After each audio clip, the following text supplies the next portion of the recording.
Laziness is essentially a sophisticated biological survival mechanism designed to keep you from being eaten by a prehistoric tiger, but in the modern world, it mostly just ensures you spend 3 hours watching TikToks of strangers power washing their driveways.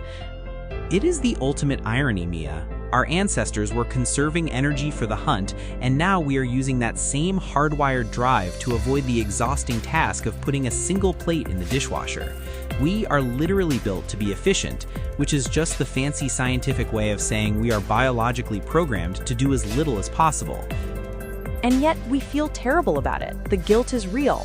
But according to Dr. Devin Price, who wrote Laziness Does Not Exist, that guilt is actually a social construct. We've been conditioned to believe that our worth is tied to our output, which is a bit of a scam if you think about it. It is absolutely a scam. The word lazy didn't even hit the English mainstream until around 1540, and the Puritans really leaned into it. They basically decided that if you weren't grinding, you were morally failing. It was less about psychology and more about keeping the workforce from questioning their existence. So when I am staring at my laptop for 40 minutes without typing a single word, I am not a failure. I am just resisting 16th century religious propaganda. That makes me feel much better about my unfinished spreadsheet. Exactly. You are a revolutionary, Mia. But the technical side is even more fascinating.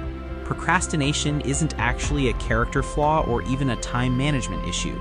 Dr. Tim Peichel, a leading researcher in this field, says it is an emotion regulation problem. Your brain isn't avoiding the work, it is avoiding the feelings associated with the work. So if a project makes me feel anxious or bored, my brain treats it like a threat. Like, red alert, this email requires a difficult conversation. Retreat to the safety of cute cat videos. That is exactly what is happening in your limbic system. It is the fast, emotional part of your brain fighting against your prefrontal cortex, which is the logical part that wants you to succeed. The limbic system wins because it is faster and louder. It is like a toddler with a megaphone screaming, "Ice cream now," while the prefrontal cortex is trying to explain the benefits of a balanced retirement portfolio. I definitely have the megaphone toddler in my head, but how do we actually shut that kid up?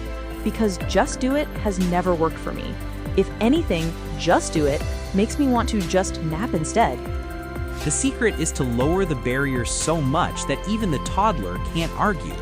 Take the 2-minute rule from David Allen. If a task takes less than 2 minutes, do it now.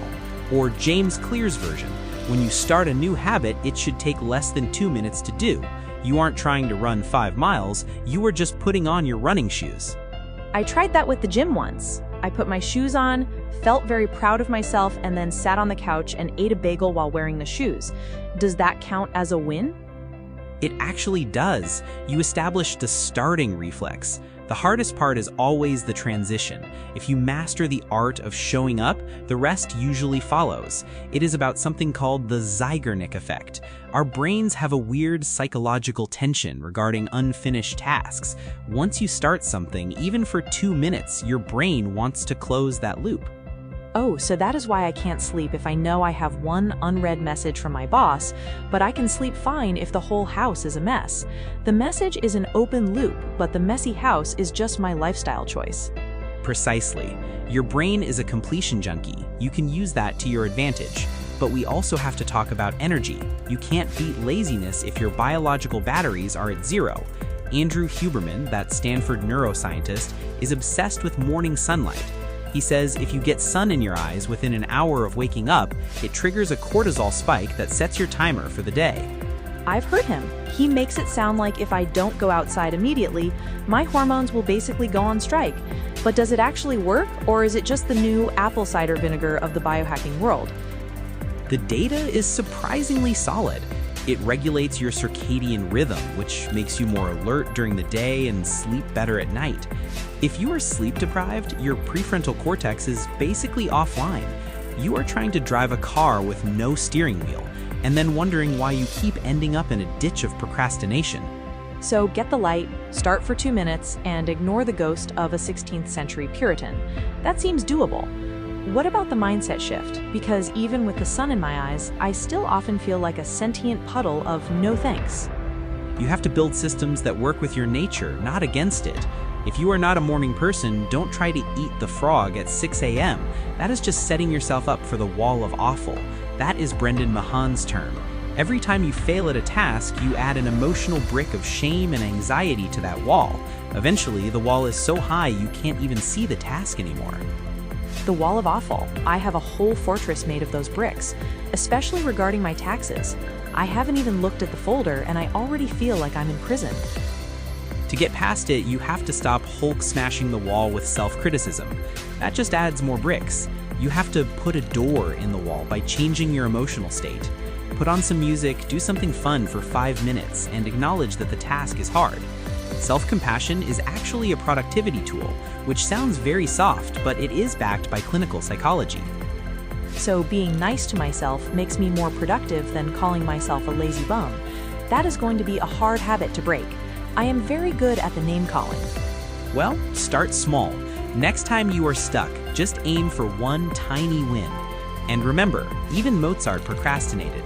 He reportedly wrote the overture for Don Giovanni the night before the premiere, while his wife told him stories to keep him awake. He was the original king of productive procrastination. If it is good enough for Mozart, it is good enough for my 2 a.m. cleaning sprees. I might not write a masterpiece, but my baseboards will be spotless. Just don't forget to eventually do the actual work, Mia. The baseboards are great, but they won't pay the rent. True. I guess I'll go put on my running shoes and stare at a spreadsheet for 2 minutes now. It's a start. It is the only way to get to the other side. Now go get some sunlight before the toddler in your brain realizes what you are up to. Consider sharing this with that one friend who is currently researching new productivity apps instead of actually working.